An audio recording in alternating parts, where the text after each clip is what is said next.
Time to mark your calendars. There are 21 holidays for 2021. President Duterte's Proclamation number 986 has declared the following as regular and special holidays. It'll be a long holiday come New Year's Day because January 1 is a Friday. There are 2 holidays on February. It will be another long holiday because of the Chinese New Year on February 12. February 25's EDSA People Power Anniversary, on the other hand, falls on a Thursday. April 2021 has 2 long holidays. April 1 to 3 because of the Holy Week, and April 9's Araw ng Kagitingan is a Friday. Labor Day, Independence Day, and Dinoy Aquino Day all fall on a Saturday.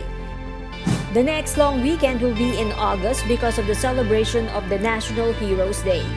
Come November, it's a long weekend again because of All Saints Day and All Souls Day.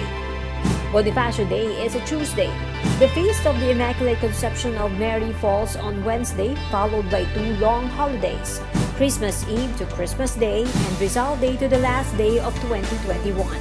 The 2 remaining holidays, Eid al-Fitr and Eid al-Adha, will be announced within the year.